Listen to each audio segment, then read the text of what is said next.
அல்லாஹ் நமக்கு ஒரு சட்டத்தை சொல்லிட்டா இதுல எனக்கு பிடிச்சிருந்தா செய்வேன் அல்லது எனக்கு பிடிச்சா செய்ய மாட்டேன், அந்த விஷயத்துல சுய விருப்பம் வந்துடக்கூடாது. அல்லாஹ்வுடைய தூதர் நமக்கு ஒரு விஷயத்தை சொல்லிட்டா அல்லாஹ்வுடைய தூதர் எனக்கு என்ன சொல்லிட்டாங்களோ அதுக்கு நான் அப்படியே சரண்டர் ஆயிடுவேன். அதை செய்யறதுனால எனக்கு இந்த உலகத்துல சில நெருக்கடியை நான் உணர்ந்தாலும் அந்த நெருக்கடிக்காக என்னுடைய சுய விருப்பு வெறுப்பிற்காக ரசூலுல்லாஹி ஸல்லல்லாஹு அலைஹி வஸல்லம் சொன்ன காரியத்தை நான் விட்டுற மாட்டேன், அதுல நான் உறுதியாக பின்பற்றக்கூடியவனாக இருப்பேன் என்கிற இந்த ஒரு தன்மை எல்லா நம்பிக்கையாளர்களிடத்திலும் இருக்க வேண்டும். அஸ்ஸலாமு அலைக்கும் வரஹ்மத்துல்லாஹி பரகாத்துஹு. அறிந்து கொள்ள வேண்டிய அடிப்படை சட்டங்கள் என்ற தலைப்பிலே நேற்றைய தினம் நபிகள் நாயகம் ஸல்லல்லாஹு அலைஹி வஸல்லம் அவர்களுடைய காலத்தில் வாழ்ந்த சஹாபாக்களும் சஹாபிய பெண்மணிகளும் தங்களுடைய உள்ளத்தில் எழக்கூடிய சந்தேகங்களை அல்லாஹ்வுடைய தூதரிடம் கேட்டு தெளிவு பெறுகிற பொழுது அதன் மூலம் நாம் இன்றைக்கு பல மார்க்க சட்டங்களை அறிந்து கொள்ள முடிகிறது. எனவே நம்முடைய உள்ளங்களிலேயும் இருக்கக்கூடிய சந்தேகங்களை நாம் தெளிவு பெறுகிற பொழுது நாம் பல செய்திகளை அறிந்து கொள்ளலாம் என்கிற தகவலையும், அதே போல இஸ்லாமிய மார்க்கத்தை நாம் நம்முடைய வாழ்க்கையில் நடைமுறைப்படுத்த வேண்டுமென்றால் அதற்கு மார்க்கம் சொல்லக்கூடிய சில அடிப்படைகளையும் நேற்றைய தினம் கண்டோம். அல்லாஹுவின் புறத்திலிருந்து எது நமக்கு சொல்லப்பட்டு விட்டதோ அது நமக்கு நன்மையாக சொல்லப்பட்டாலும், அது பாவத்திலிருந்து விலகிக் கொள்ளுங்கள் என்று சொல்லப்பட்டாலும், இறைவன் புறத்திலிருந்து இறை தூதர் புறத்திலிருந்து நமக்கு ஒரு செய்தி சொல்லப்பட்டால் அதற்கு அப்படியே கட்டுப்பட வேண்டும் என்கிற ஒரு செய்தியையும், அதே போல நாம ஒரு விஷயத்தை பின்பற்றுகிற பொழுது எதை அல்லாஹ்வுடைய தூதர் முற்றிலும் தடுத்து விட்டார்களோ அதிலிருந்து ஒரே தடியாக விலகி கொள்ள வேண்டும். நான் முடிஞ்ச அளவு கொஞ்சம் கொஞ்சம் விலகிக்கிடுறேன் அப்படின்னு அதுல சொல்லக்கூடாது. அதுல மார்க்கம் அனுமதித்து சில நன்மையான காரியங்களை பொறுத்த வரையில அது நம்ம இயன்ற அளவிற்கு நாம செய்து கொள்வது பிரச்சனை இல்லை என்பன போன்ற அடிப்படைகளை எல்லாம் நேற்றைய தினம் கண்டோம். இன்றும் அதனுடைய தொடர்ச்சியாக நாம் நம்முடைய இஸ்லாமிய மார்க்கத்தை நம்முடைய வாழ்க்கையிலே நடைமுறைப்படுத்த வேண்டும் என்றால், ஏன்னா இஸ்லாம்ங்கிறது குறிப்பிட்ட சில செய்திகளை மட்டும் சொல்லக்கூடிய மார்க்கம் இல்லை தானே, நம்முடைய வாழ்க்கையில் உள்ள எல்லா அம்சங்களையும் சொல்லக்கூடிய ஒரு மார்க்கம் தானே.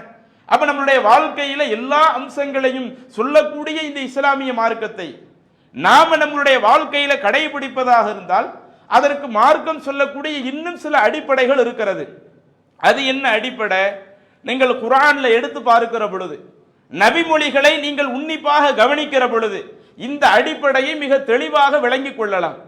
அல்லாஹுவோ அல்லாஹுடைய தூதரோ நமக்கு ஒரு செய்தியை சொல்லிவிட்டால் அதுல நாம் நம்முடைய சுய விருப்பத்தை கொள்ளக்கூடாது. இது மார்க்கம் நமக்கு சொல்லக்கூடிய மிக முக்கியமான ஒரு அடிப்படையாக இருக்கிறது. நீங்கள் குர்ஆன்ல 33வது அத்தியாயமாக இருக்கக்கூடிய சூரா அஹ்ஸாப் அந்த அத்தியாயத்தினுடைய 36வது வசனத்தை எடுத்து பாருங்கள். அதுல அல்லாஹ் தஆலா இறைவனை நம்பக்கூடிய ஆண்களுக்கும் பெண்களுக்கும் ஒரு அழகான அறிவுரையை சொல்லி காட்டுகிறான்.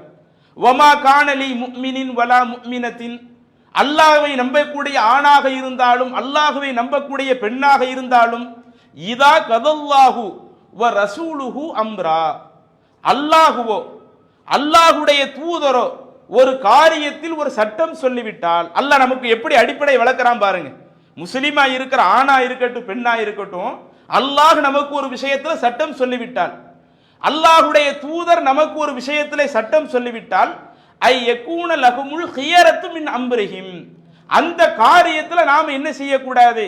நம்முடைய சுய விருப்பங்களை பார்க்க கூடாது. இன்னைக்கு இந்த உலகத்துல எவ்வளவோ பல விஷயங்களை நம்ம சுய விருப்பம் வச்சிருப்போம். இப்ப நாம ஒரு குறிப்பிட்ட படிப்பு படிக்க நினைப்போம். நம்ம பெற்றோர்கள் நமக்கு என்ன சொல்லுவாங்க? நீ அந்த படிப்பை தேர்வு செய்யாத. உதாரணத்திற்கு ஒருவன் இன்ஜினியரிங் படிப்பை தேர்வு செய்யறான்னு வைங்க, அவனுக்கு அது பிடிக்குதுன்னா பெற்றோர்களுக்கு அந்த இன்ஜினியரிங் துறை அதுக்கு விருப்பம் இல்லாம இருக்கலாம். நீ அதை படிக்காத, அதுக்கு பதிலாக வேற ஏதாவது படி என்று அவர்கள் ஒரு விஷயத்தை சொல்லுவார்கள்.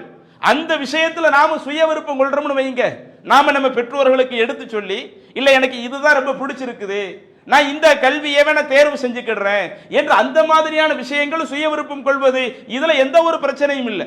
அதே மாதிரி நாம ஒரு தொழிலை துவங்குறோம், ஒரு தொழிலை துவங்கும் பொழுது நமக்கு ஒரு குறிப்பிட்ட ஒரு வியாபாரம் மிக பிடித்தமான ஒரு வியாபாரமா இருக்குது. ஆனா நம்ம அக்கம் பக்கத்துல உள்ளவங்க, நம்மளோடு உடன் பிறந்தவங்க, நம்ம குடும்பத்தார்கள், இல்ல நீ அந்த வியாபாரத்தை செய்யாத, அந்த வியாபாரத்தை செய்யறதுனால சில நெருக்கடிகளை நீ சந்திக்க வேண்டி இருக்கும் என்று சில விஷயங்களை சொல்றாங்கன்னு வைங்க. இல்ல நான் நெருக்கடியே இல்லாத விதத்துல நான் அந்த வியாபாரத்தை சிறப்பான முறையில் செஞ்சு காட்டிடுவேன், அதுல நாம் சுய விருப்பம் கொள்வது பிரச்சனை இல்லை. இப்படி யார் இந்த உலகத்துல எதை சொன்னாலும் அடுத்தவர்களுடைய கருத்தாக இருக்கிற பொழுது நாம விரும்பினா அந்த கருத்தை எடுத்துக்கிடலாம், நாம விரும்பினா அந்த கருத்தை ரிஜெக்ட் பண்ணிக்கிடலாம். ஆனா அல்லாஹ் நமக்கு ஒரு சட்டத்தை சொல்லிவிட்டால், அல்லாஹ்வுடைய தூதர் நமக்கு ஒரு சட்டத்தை சொல்லிவிட்டால், அதுல அல்லாஹ் தஆலா என்ன சொல்லி காட்டுறான்? ஐ யகூன லஹுமுல் ஹியரத்து மின் அம்ரிஹிம், அந்த விஷயங்களில் இவர்களாக சுய விருப்பம் கொள்வது இவர்களுக்கு அனுமதி இல்லை என்று சொல்லிவிட்டு அல்லாஹ் அதற்கு அடுத்து சொல்லுகிறான், ஒமை யஅஸில்லாஹு வ ரசூலஹு, யார் அல்லாஹ்விற்கு மாறு செய்கிறார்களோ, அல்லாஹ்வின் தூதருக்கு மாறு செய்கிறார்களோ, ஃபக்கத் வல்ல வலாலம் முபீனா, அவர் தெளிவாகவே வழிகேட்டில் விழுந்து விட்டார் என்று அல்லாஹ் தஆலா குறிப்பிடுகிறான். அப்ப இதுல நம்பிக்கையாளர்களுக்கு அல்லாஹ் சொல்லக்கூடிய மிக முக்கியமான ஒரு செய்தி என்ன? அல்லாஹ் நமக்கு ஒரு சட்டத்தை சொல்லிட்டா இதுல எனக்கு பிடிச்சிருந்தா செய்வேன் அல்லது எனக்கு பிடிச்சா செய்ய மாட்டேன், அந்த விஷயத்துல சுய விருப்பம் வந்துடக்கூடாது. அல்லாஹ்வுடைய தூதர் நமக்கு ஒரு விஷயத்தை சொல்லிட்டா, அல்லாஹ்வுடைய தூதர் எனக்கு என்ன சொல்லிட்டாங்களோ அதுக்கு நான் அப்படியே சரண்டர் ஆயிடுவேன். அதை செய்யறதுனால எனக்கு இந்த உலகத்துல சில நெருக்கடியை நான் உணர்ந்தாலும் அந்த நெருக்கடிக்காக என்னுடைய சுய விருப்பு வெறுப்பிற்காக ரசூலுல்லாஹி ஸல்லல்லாஹு அலைஹி வஸல்லம் சொன்ன காரியத்தை நான் விட்டுற மாட்டேன், அதுல நான் உறுதியாக பின்பற்றக்கூடியவனாக இருப்பேன் என்கிற இந்த ஒரு தன்மை எல்லா நம்பிக்கையாளர்களிடத்திலும் இருக்க வேண்டும் என்று அல்லாஹ் தன்னுடைய திருமறையில் குறிப்பிடுகிறான். அதே மாதிரி 24வது அத்தியாயமாக இருக்கக்கூடிய சூரா அன்-நூர், அந்த அத்தியாயத்துல 51 52 அந்த 2 வசனங்களிலேயும் இதே கருத்தை தான் அல்லாஹ் தஆலா வலியுறுத்துகிறான். இன்னமா கான கௌலல் முஃமினீன இதா துஉ இலல்லாஹி வ ரசூலிஹி லியஹ்கும பைனஹும், அல்லாஹ்வை நம்பக்கூடிய நபர்கள் இருக்கிறார்களா இல்லையா, அந்த அல்லாஹ்வை நம்பக்கூடிய நம்பிக்கையாளர்களுக்கு அவர்களுடைய விஷயங்களில் ஒரு தீர்ப்பை சொல்வதற்காக, அவங்களுக்கு ஒரு விஷயத்துல ஒரு சட்டம் தேவைப்படுது, ஒரு மார்க்க தீர்ப்பு தேவைப்படுது, அந்த தீர்ப்பை சொல்வதற்காக இதா துஉ இலல்லாஹ், அல்லாஹ்வின் பக்கம் அவர்கள் அழைக்கப்படுகிற பொழுது, அல்லாஹ்வின் தூதரின் பக்கம் அழைக்கப்படுகிற பொழுது ஐ யகூலு சமீஅனா வ அத்தஅனா, இறை நம்பிக்கையாளர்னா உடனே என்ன சொல்லிரணும்? அல்லாஹ் சொல்லக்கூடிய சட்டத்தின் பக்கம் அழைக்கப்பட்டால் அல்லாஹ் இதை சொல்லிட்டானா, ஐ யகூலு சமீஅனா, நாங்கள் அதை எங்களுடைய காதால் கேட்டு விட்டோம், வ அத்தஅனா, கேட்ட விஷயத்திற்கு அப்படியே கட்டுப்பட்டு விட்டோம் என்று சொல்வதுதான் நம்பிக்கையாளர்களுடைய கூற்றாக இருக்கணும். அதே மாதிரி அல்லாஹ்வுடைய தூதரின் பக்கம் அழைக்கப்படுற போது நமக்கு ஒரு ஹதீஸை எடுத்து சொல்லி இந்த மாதிரி ரசூலுல்லாஹ் சொல்லி இருக்கிறாங்க என்று நமக்கு ஒரு தீர்வு சொல்லப்படுதுன்னு வைங்க, நாம எல்லாரும் என்ன சொல்லணுமா? சமீஅனா, அல்லாஹ்வுடைய தூதர் சொன்ன அந்த செய்தியை நாங்க காதால கேட்டுட்டோம், கேட்ட பிறகு வ அத்தஅனா, அந்த செய்திக்கு அப்படியே நாங்க கட்டுப்பட்டுருவோம் என்று சொல்வதுதான் நம்பிக்கையாளர்களுடைய கூற்றாக இருக்கணும்னு சொல்லிவிட்டு வ உலாயிக ஹுமுல் முஃப்லிஹூன், இந்த நம்பிக்கையாளர்கள் தான் மறுமை நாளிலேயும் வெற்றி பெறுவார்கள். இன்னும் அதற்கு அடுத்து அந்த 52வது வசனத்தில் அல்லாஹ் சொல்லுகிறான், ஒமை யுத்திஇல்லாஹு வ ரசூலஹு, யார் அல்லாஹ்விற்கு கட்டுப்படுகிறார்களோ, அவனுடைய தூதருக்கு கட்டுப்படுகிறார்களோ, வ யக்ஷல்லாஹு வ யத்தகி, இன்னும் அல்லாஹ்வை அஞ்சி பயபக்தியோடு யார் நடந்து கொள்கிறார்களோ, ஃப உலாயிக ஹுமுல் ஃபாயிசூன், அவர்கள் மறுமையில் வெற்றியாளர்களாக இருப்பார்கள் என்கிற தகவலை மீண்டும் அல்லாஹ் தஆலா சொல்லுகிறான். அப்ப இந்த 2 வசனங்கள் இன்றைக்கு இந்த உரையில் நாம் மேற்கோள் காட்டிய சூரா நூர்ல வரக்கூடிய இந்த வசனமாக இருக்கட்டும், சூரா அஹ்ஸாப்ல வரக்கூடிய அந்த வசனமாக இருக்கட்டும், இது நமக்கு சொல்லக்கூடிய மிக முக்கியமான ஒரு அடிப்படை என்ன? அல்லாஹ்வோ அல்லாஹ்வுடைய தூதரோ நமக்கு ஒரு மார்க்க விஷயம்னு சொல்லிட்டாங்கன்னா அதை பின்பற்றுவதில் சில நேரங்களில் நம்மள்ட்ட சில குறைபாடுகள் இருக்குதுன்னு வைங்க, அந்த குறைபாடுகளை சரி செய்ய வேண்டும், இது ஒரு தனி கான்செப்ட். ஆனா அதை பின்பற்றுவதற்கு நாம ஏதோ ஒரு அளவுகளை வைக்க கூடாது. எனக்கு பிடிச்சிருந்தா அந்த விஷயத்தை ஏத்துக்குவேன், எனக்கு பிடிக்கலன்னா அந்த விஷயத்தை நான் ஏத்துக்க மாட்டேன் என்று தங்களுடைய சுய விருப்பு வெறுப்புகளை மார்க்கத்தை பின்பற்றக்கூடிய விஷயத்தில் நாம் வைக்க கூடாது என்கிற ஒரு அடிப்படை அல்லாஹ் சொல்றான்ல. ஆனா இன்னைக்கு முஸ்லிம்கள் நாம எப்படி இருக்கிறோம் கொஞ்சம் யோசித்து பாருங்கள். இந்த நேரத்தில் அந்த பிறை விஷயங்களை நம்மளிடத்துல ஒப்பிட்டு காட்டினால் மிக பொருத்தமாக இருக்கும். நீங்க இன்றைக்கு தமிழகத்தில் நீங்க பாத்தீங்கன்னு சொன்னா பிறையை அறிவிப்பதற்குன்னு சில பொறுப்பாளர்களை நியமித்திருப்பார்கள். அவர்கள் பண்ணக்கூடிய ஒவ்வொரு நிலைகளை எடுத்து பாருங்களேன். கடந்த நோன்பு பெருநாட்களாக இருக்கட்டும், ஹஜ் பெருநாட்களாக இருக்கட்டும், அதற்கு முந்தைய பெருநாட்களாக இருக்கட்டும், தமிழகத்தில் அவர்கள் சில நேரங்களில் என்ன கடைபிடிக்கிறார்கள்.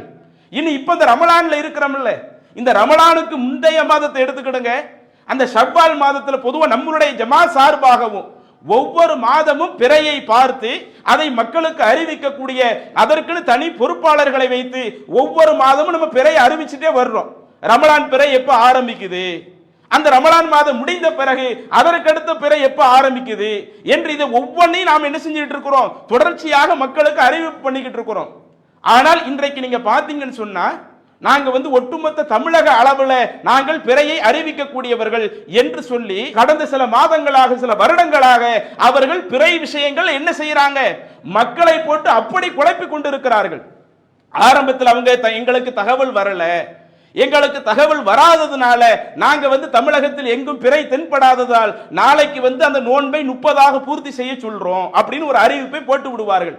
திரும்ப அதற்கு பிறகு ஒரு 8 மணிக்கு சில தகவல்கள் வரும், 8:30க்கு தகவல் வரும்.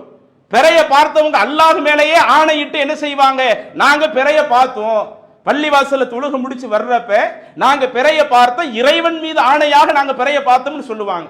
இன்னும் அப்படி சொல்லக்கூடிய ஆட்கள் யாரு, அவங்களுடைய கொள்கையை சார்ந்த சுன்னத் வல் ஜமாத்துல உள்ளவங்களே நாங்க எங்க கண்ணால பிற பார்த்தோம்னு அறிவிச்சாலும் இல்ல நாங்க முன்னாடியே நாங்க அறிவிப்பு போட்டு முடிச்சிட்டோம், முன்னாடியே நாங்க அறிவிப்பு போட்டு முடிச்சதுனால பிறை எங்களுக்கு தென்படலன்னு சொன்னதுனால நாங்க இனிமே என்ன செய்ய மாட்டோம், அந்த அறிவிப்பிலிருந்து பின் வாங்க மாட்டோம், நாளைக்கு எல்லாரும் நோன்பு தான் வைக்கணும், நாளை கழிச்சுதான் பெருநாள் கொண்டாடணும் என்று இப்படி மார்க்கத்தில் பிறை பார்க்கப்பட்ட தகவல் வந்தாலேயே அதை ஏற்று அதன் அடிப்படையில் நம்முடைய வணக்க வழிபாடுகள் அமைக்கணும்ல.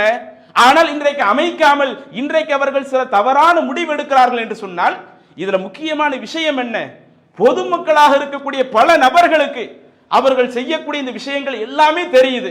இப்படி பிற பார்த்து எல்லாம் அல்லாமே சத்தியமிட்டு சொல்றாங்க, சொல்லக்கூடிய செய்திகள் எல்லாம் சமூக வலைதளங்கள்ல வருது.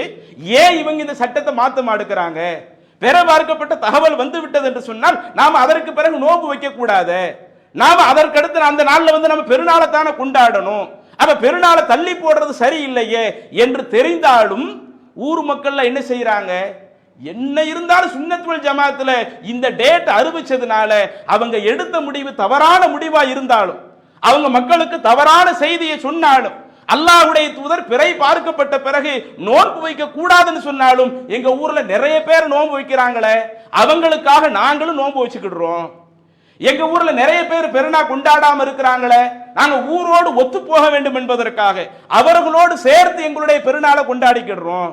ஊரோடு ஒத்து போவதெல்லாம் எந்த விஷயத்துல, மார்க்கம் சொன்ன விஷயத்துல எல்லாம் சேர்ந்து செஞ்ச பிரச்சனையே இல்லை. அல்லாஹ்வோ அல்லாஹ்வுடைய தூதரை சொன்ன விஷயத்துல நம்ம எல்லாம் சேர்ந்து இருக்கிறோம்னு வைங்க, அதுல எந்த பிரச்சனையும் இல்லை. ஆனா அல்லாஹ்வுடைய தூதர் சொன்னதற்கு மாற்றமாக சொல்லிவிட்டார்கள். இருந்தாலும் ஊர் ஒற்றுமைக்காக அப்ப இது போன்ற சில நிகழ்வுகளுக்காக இன்றைக்கு நாம் அல்லாஹ் சொல்லக்கூடிய சட்டத்தை மறுக்கிறோம் என்று சொன்னால், அல்லாஹ்வுடைய தூதர் சொல்லக்கூடிய சட்டத்திற்கு முக்கியத்துவம் கொடுக்காமல் இருக்கிறோம் என்று சொன்னால், இதே மாதிரி இந்த ரமலானுக்கு முந்தையமாக இருக்கக்கூடிய அந்த ஷாபான் மாதத்திலும் செய்தார்கள். பொதுவாக இன்றைக்கு அவங்களுடைய நிலைப்பாடு என்ன, தமிழகத்தில் பிறை தெரிந்தால்தான் அதை ஏற்று அறிவிக்கணும். எந்த அளவிற்கு கடந்த காலங்கள் எல்லாம் தமிழகத்திற்கு பக்கத்தில் இருக்கிற கேரளாவில் பெற தெரியும், கேரளாவில் பெற தெரிஞ்ச அதை வச்சு அவங்க நோன்பு வச்சுக்குவாங்க, அவங்க பெருநா கொண்டாடிக்கிடுவாங்க. தமிழகத்தில் எங்கும் பிறை தென்படாத காரணத்தினால் நாம இந்த மாதத்தை 30 பூர்த்தி செய்கிறோம் என்றுதான் கடந்த காலத்தில் அறிவித்திருந்தார்கள். ஆனா இந்த ரமலானுக்கு முந்தைய மாதமாக இருக்கக்கூடிய அந்த ஷாபான் மாதத்துல மாத்திரம் என்ன செய்யறாங்கன்னா, அந்த 29 பிறை பார்க்க வேண்டிய நாள்ல நாமளும் பிறைய பார்க்கிறோம், தமிழகத்தில் எங்கேயுமே பெற தெரியல, எங்கேயுமே பெற தெரியலன்னு உடனே நாம அந்த ஷாபான் மாதத்தை 30 பூர்த்தி செஞ்சிட்டோம். அவர்கள் என்ன செஞ்சாங்கன்னா, பக்கத்தில் ஆந்திராவில் இருக்கக்கூடிய கடப்பான் சொல்லக்கூடிய ஊர்ல பெற தெரிஞ்சிச்சு, அந்த பெறையை ஏற்று நாங்கள் இங்கே இந்த ஷாபான் மாதத்தை இது முடிந்து விட்டது, ரமலான் மாதம் ஆரம்பமாகிவிட்டது என்று அறிவிக்கிறோம் என்று சொல்லி என்ன செய்கிறார்கள், இப்படி ஒரு குழப்பத்தை அவங்க செய்யறாங்களே.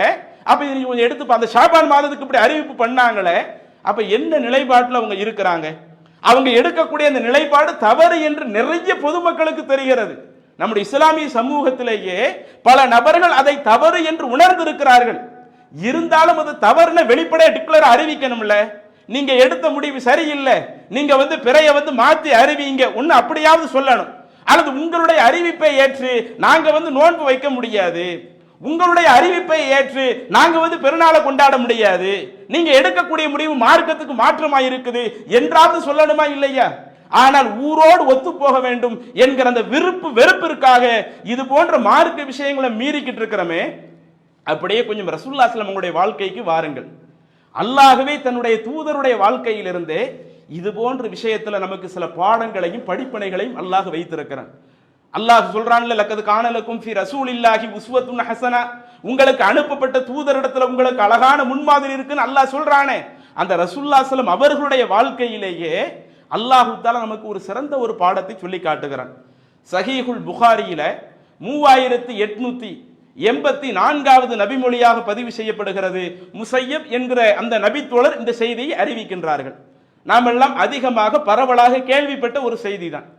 ரசூலுல்லாஹி ஸல்லல்லாஹு அலைஹி வஸல்லம் அவர்கள் மக்காவில் இருக்கிறப்ப ஏகத்துவத்தை எடுத்து சொன்னாங்க, கடுமையான நெருக்கடியை சந்திச்சாங்க. அப்படி கடுமையான நெருக்கடி வர்றப்ப ரசூலுல்லாஹி ஸல்லல்லாஹு அலைஹி வஸல்லம் அவர்களுடைய பெரிய தந்தையாக இருக்கக்கூடிய அபூ தாலிப் அவங்க ரசூலுல்லாஹி ஸல்லல்லாஹு அலைஹி வஸல்லம் அவர்களுக்கு பக்கபலமா இருந்தாங்க. இந்த வரலாறுகளை நம்ம பல நேரங்களில் கேள்விப்பட்டிருப்போம். ஆனா அபூ தாலிப் அவங்க அல்லாஹ்வின் தூதருடைய பிரச்சாரத்திற்கு பக்கபலமா இருந்தாலும் இஸ்லாத்தை ஏற்காமலேயே இருந்தாங்க. இஸ்லாமிய மார்க்கத்தை ஏற்காமலேயே ரசூலுல்லாஹி ஸல்லல்லாஹு அலைஹி வஸல்லம் அவங்களுக்காக என்ன செய்யறாங்க, சரி நம்முடைய தம்பி பையன் இது ஒரு கொள்கையை சொல்லுகிறார், அவர் சொல்லக்கூடிய கொள்கை சிறந்த ஒரு கொள்கையாக இருக்குது, யாரும் அவருக்கு எந்த ஒரு நெருக்கடியை தந்துடக்கூடாது என்று தன்னுடைய சகோதரருடைய பையனுக்காக பக்கபலமாக நின்ற அபூ தாலிப் கடைசி வரை இஸ்லாத்தை ஏத்துக்கல. எந்த அளவுக்கு அவருடைய உயிர் பிரியக்கூடிய அந்த நேரத்தில் அபூ ஜஹல் அந்த சபையிலே இருக்கிறார். அபூ ஜஹல் அந்த சபையில் அவன் இருக்கிற பொழுது தஹல அலைஹின் நபியு ஸல்லல்லாஹு அலைஹி வஸல்லம், அல்லாஹ்வுடைய தூதரும் அந்த சபைக்கு வருகிறார்கள். அப்படி அல்லாஹ்வுடைய தூதர் வந்துவிட்டு தன்னுடைய பெரிய தந்தையை பார்த்து சொல்லுகிறார்கள், ஐ அம்மி, என்னுடைய பெரிய தந்தையே, குல் லா இலாஹ இல்லல்லாஹ், இந்த நேரத்திலேயாவது நீங்க லா இலாஹ இல்லல்லான்ற ஒரு வார்த்தையை சொல்லிருங்களேன். இஸ்லாத்துக்காக எவ்வளவோ நீங்க என்ன செஞ்சிருக்கிறீங்க, உதவி செய்திருக்கிறீங்க, ஆனா இதுவரை இந்த கொள்கை ஏத்துக்காம இருக்கிறீங்களே, இந்த டயத்திலேயாவது குல் லா இலாஹ இல்லல்லாஹ், லா இலாஹ இல்லல்லாஹ் என்கிற ஒரு வார்த்தையை நீங்கள் சொல்லிவிடுங்கள். இந்த ஒரு வார்த்தையை மட்டும் நீங்கள் சொல்லிவிட்டால் உஹாஜு லக பிஹா இன்தல்லாஹ், நான் இதை வைத்து அல்லாஹ்விடத்துல மறுமை நாள்ல உங்களுக்காக பேசக்கூடியவனாக இருப்பேனே, தயவு செய்து இந்த மார்க்கத்தை நீங்க ஏத்துக்கிடுங்க என்று அல்லாஹ்வுடைய தூதர் எவ்வளவோ சொல்லி பார்க்கிறார்கள். அந்த சபையில் இருக்கிற அபூ ஜஹல் சும்மா இருப்பானா? அவன் தான் அந்த இஸ்லாமிய வளர்ச்சியை அவனுக்கு பிடிக்காம இருக்குதே, இந்த இஸ்லாத்தை எப்படியாவது ஒழிச்சிடணும் என்று அவன் நினைச்சுக்கிட்டு இருக்கிறானே, அவன் அந்த சபையில இருக்கிறப்ப அவன் சும்மா இருப்பானா? அபூ ஜஹல் என்ன செய்கிறான், அவன் மீண்டும் அபூ தாலிபிடத்திலே சொல்லுகிறான், யா அபா தாலிப் தருகபு அன் மில்லத்தி அப்துல் முத்தலிப், உங்களுடைய தந்தை அப்துல் முத்தலிபுடைய வழிமுறையை புறக்கணிக்க போறீங்களா? உங்க அத்தாவுடைய வழிமுறையை விட்டுட்டு இப்படி முகமதுடைய வழிமுறை நீங்க ஏத்துக்க போறீங்களா? நீங்க அதை ஏத்துக்காதீங்க என்று அபூ ஜஹலும் அந்த சபையிலே சொல்லிக் கொண்டிருக்கிறான்.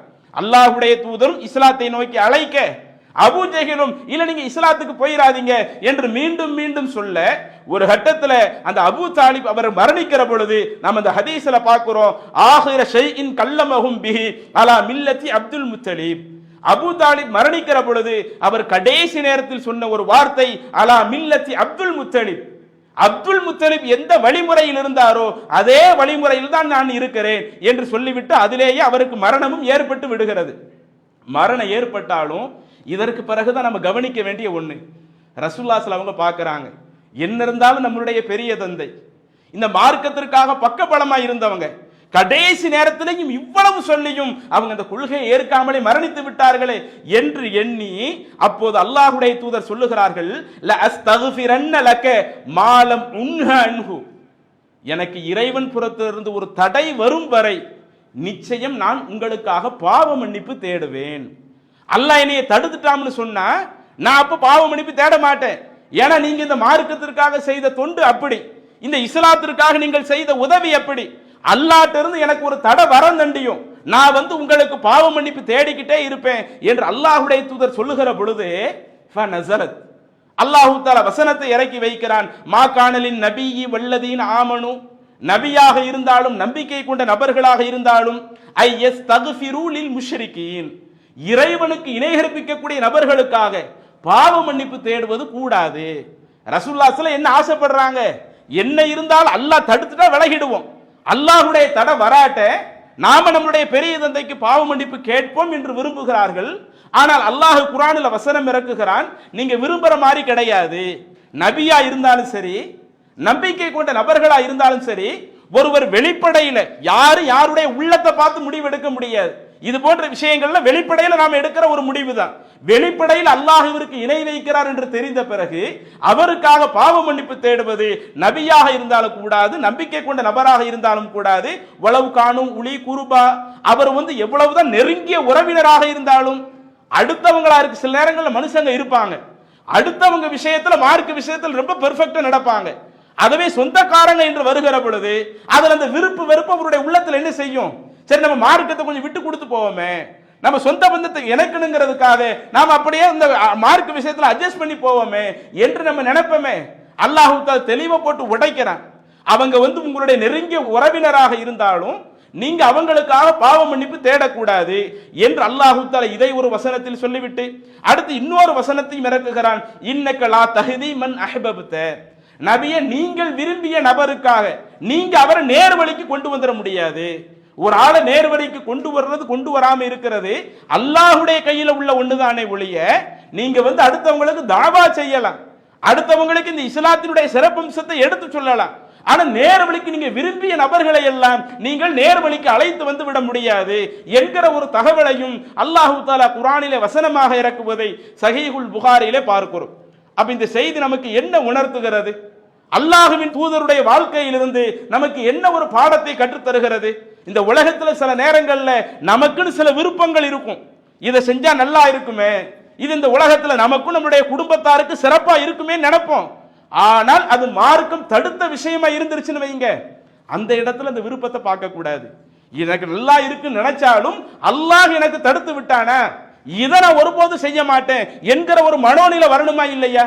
இன்னைக்கு நம்மள சில ஆட்கள் வெளியூர்ல எல்லாம் இருக்கும், குறிப்பா சென்னையில நம்ம பல ஆட்கள் இருப்போம். சென்னையில் உள்ள மக்களை பொறுத்த வரையில எல்லாருமே குறிப்பிட்ட ஒரு மாவட்டத்தில் உள்ள ஆட்கள் யாருமே இருக்க மாட்டாங்க. எல்லா மாவட்டத்தில் உள்ள ஆட்கள், நெல்லை ஆட்கள் இருப்பாங்க, தென்காசி ஆட்கள் இருப்பாங்க, மதுரை ஆட்கள் இருப்பாங்க, ராமநாதபுரத்தில் உள்ள ஆட்கள் இருப்பாங்க, இப்படி பல பகுதிகளில் உள்ள ஆட்கள் இங்க சென்னையில் இருப்பாங்க. வெளியூர்ல இருக்கும் போதெல்லாம் கொள்கையில நாம கரெக்டா நடந்து காட்டிடுவோம். ஏதேனும் சில நேரங்களில் ஊருக்கு போறோம்னு வைங்களேன், ஊருக்கு போகிற பொழுது நம்முடைய சொந்த பந்தத்தோடு அதிகமாக நம்ம பழகக்கூடிய ஒரு சூழல் வருகிற பொழுது, நம்மளுடைய நட்பு வட்டங்கள் அதிகமாக அங்க இருக்கிற நேரங்களில் வரும் பொழுது, வெளியூர்ல இருக்கும்போது எதையெல்லாம் தவறு மக்கள்கிட்ட சொல்லி வந்தோமோ, எந்த கொள்கையை நம்ம சரி கண்டு வந்தோமோ, அதுவே சில ஆட்கள் உள்ளூருக்கு போறாங்கன்னு வைங்களேன், இருக்கிற எல்லா கொள்கைகளையும் அடகு வைக்கக்கூடியவர்களாக இருக்கிறாங்களா இல்லையா? இப்படி ஊருக்காக மக்களுக்காக அந்த கொள்கையை விட்டு கொடுத்து போகக்கூடிய தன்மை இன்றைக்கு நம்மள சில ஆட்களிடத்தில் இருக்குதா இல்லையா? அப்ப நம்மளுடைய அந்த விருப்பு வெறுப்பு எந்த அளவிற்கு மார்க்கத்தை ஒழுங்கா கடைபிடிக்காம இருக்க வைக்குது பாருங்க. வெளியூர்ல இருக்கும்போது கரெக்டா இருக்கிறோம், அதுவே உள்ளூர்ல இருந்தாலும் அதே கொள்கை விஷயத்துல கரெக்டா இருந்தா என்ன? இன்றைக்கு சில ஊர்களெல்லாம் எடுத்து பாருங்களேன், கல்யாண விஷயத்துல அவ்வளவு அநியாயம் செய்வார்கள், மார்க்கத்தில் இல்லாத அவ்வளவு வரம்பு மீறல்களை செய்வார்கள். இஸ்லாமிய மார்க்கத்தில் பெண் வீட்டில் விருந்து போட சொல்லி எந்த கட்டளையும் இல்லை, பெண் வீட்டில் விருந்து போட்டு திருமணங்கள் நடக்கும். இன்னும் சில ஊர்கள் எடுத்துக்கிட்டா கல்யாணம்னு வந்துருச்சுனாலேயே தொடர்ச்சி 5 நாட்கள் 7 நாட்கள் தொடர்ச்சியை விருந்து போடுவாங்க. அப்படி அது போன்ற நிலைகள் வருகிற பொழுது என்ன இருந்தாலும் இதெல்லாம் எங்க ஊர் கல்ச்சரு, இஸ்லாம் எங்களுக்கு சொல்லதான், இஸ்லாம் சொல்லாட்டலும் அந்த ஊர் கல்ச்சருக்காக நாங்க இது போன்ற விஷயத்தை நாங்க விட்டு கொடுக்க முடியல என்ற அந்த முகத்தாட்சியனை பார்த்து கொண்டு இப்படி மார்க்கத்தில் இல்லாத பல விஷயங்களை நாம் செய்வதற்கு நம்மளுடைய அந்த விருப்பு வெறுப்பு ஒரு காரணமா அமையுதே. அல்லாஹ் அப்படி இருக்க கூடாதுன்னு சொல்றான். இன்னும் நபிகள் நாயகம் ஸல்லல்லாஹு அலைஹி வஸல்லம் அவர்களிடம் பாடம் பயின்ற சஹாபாக்களை எடுத்துக்கொள்ளுங்கள். அவர்கள் இந்த உலகத்தில் எப்படி இருந்தார்கள்? நமக்கு அல்லாஹ் எந்த இஸ்லாத்தை கொடுத்து அந்த இஸ்லாத்துல நீங்க விருப்பு வெறுப்பு கொள்ளக்கூடாதுன்னு அல்லாஹ் சொல்றானோ, இதே இஸ்லாமிய சட்டம் தான் யாருக்கு கொடுக்கப்பட்டிருக்குது? நபி தோழர்களுக்கும் கொடுக்கப்பட்டிருக்கிறது. அவர்களுக்கு அல்லாஹ் தஆலா தனியா ஒரு சட்டம், நமக்கு அல்லாஹ் தஆலா தனியா ஒரு சட்டம். இப்படி ஆளுக்கு ஊருக்கு அல்லாஹ் தஆலா இஸ்லாத்தை மாத்தல. இஸ்லாம்ங்கிறது எல்லா காலத்துல உள்ளவர்களுக்கான ஒரு பொதுவான ஒரு சட்டம். இதுல ரசூலுல்லாஹி ஸல்லல்லாஹு அலைஹி காலத்துல பாடம் படித்த அந்த தோழர்களுடைய வாழ்க்கை எடுத்து பார்த்தால் மார்க்க விவகாரம் என்று வருகிற பொழுது அதுல தங்களுடைய விருப்பு வெறுப்புகளை எல்லாம் அப்புறப்படுத்திய நிகழ்வுகள் ஏராளம் இருக்கிறது. அதுல நபிகள் நாயகம் ஸல்லல்லாஹு அலைஹி வஸல்லம் அவர்களுடைய நெருங்கிய நண்பர் அபூபக்கர் ரலியல்லாஹு அன்ஹு, இஸ்லாமிய ஆட்சியினுடைய முதல் ஹலீஃபாவாக இருக்கக்கூடிய ரசூலுல்லாஹி ஸல்லல்லாஹு அலைஹி வஸல்லம் அவர்கள் மறைந்த பிறகு இந்த இஸ்லாமிய உம்மத்தை வழிநடத்தக்கூடிய முதல் ஹலீஃபாவாக இருக்கக்கூடிய அபூபக்கர் ரலியல்லாஹு அன்ஹு இருக்கிறாங்கல்ல, அவர்களை குறித்து ஒரு செய்தி சஹீஹுல் புகாரியில மிக நீண்ட செய்தியாக வருகிறது. அவர்களுடைய மகளார் அன்னை ஆயிஷா ரதியல்லாஹு அன்ஹா அவர்கள் அறிவிக்கக்கூடிய நபிமொழி 2661வது செய்தியாக பதிவு செய்யப்படுகிறது. அந்த ஹதீஸை முழுசா பேசினா அதுக்கே 2-3 நாட்கள் போகக்கூடிய அளவுக்கு வரும். அன்னை ஆயிஷா ரதியல்லாஹு அன்ஹா அவங்க மேல ஒரு அவதூறு சுமத்தப்பட்டது. ஒரு போர்க்களம் முடிந்து திரும்பி வருகிற பொழுது ஆயிஷா ரதியல்லாஹு அன்ஹா அவர்களையும் சஃப்வான் பின் முஅத்தல் ரதியல்லாஹு அன்ஹு அவங்க 2 பேர்த்தையுமே இணைச்சு இவங்க 2 பேரும் தவறு செய்து விட்டார்கள் என்று ஒரு அவதூறு சுமத்தப்பட்டது. அந்த செய்தியினுடைய அந்த முழு ஹதீஸ்ல நீங்க பாருங்க. அப்படி அந்த முழு ஹதீஸ்ல ஒரு கட்டத்துல கடைசியில் அல்லாஹ் என்ன செய்வான்னா, ஒரு 30 நாட்களுக்கு மேல 40 நாட்களுக்கு மேல அந்த சமுதாயத்துல பெரிய ஒரு பிரச்சனையாக அது இருக்கிற பொழுது அல்லாஹ் தஆலா குர்ஆன்ல வசனம் இறக்குவான். இப்படி அன்னை ஆயிஷா ரதியல்லாஹு அன்ஹா அவங்க மேல சொல்லப்பட்டது இது தெளிவான அவதூறு தான். ருஸ்பத்தும் மின்கும், உங்களில் உள்ள ஒரு சாரார் தான் இது போன்ற ஒரு அபாண்டத்தை நீங்கள் சொல்ல ஆரம்பித்து விட்டீர்கள். உண்மையிலேயே அவங்க 2 பேரும் எந்த தவறும் செய்யவில்லை என்று தவறு செய்யவில்லை என்கிற ஒரு தகவலை அல்லாஹ் குர்ஆன்ல இறக்கி இவங்களுக்கும் அதுக்கு எந்த ஒரு பிரச்சனை இல்லைங்கிற ஒரு தகவல் அல்லாஹ் சொல்லிவிட்டான். இதற்கு பிறகுதான் இப்ப நம்ம தலைப்புக்கு தேவையான சில அம்சங்கள் வருகிறது.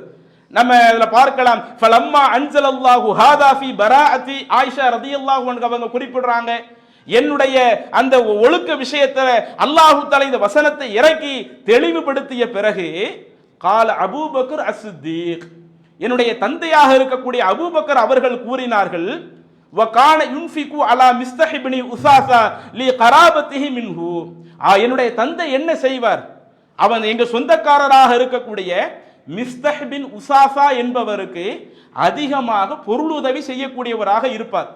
இப்படி அதிகமாக பொருளுதவி செய்யக்கூடிய அந்த மிஸ்தஹ் என்ன செய்து விட்டார், என் விஷயத்திலே அவதூறு சொன்னதில் அவரும் ஒரு ஆளாக இருந்து அவதூறு சொல்லிவிட்டார்.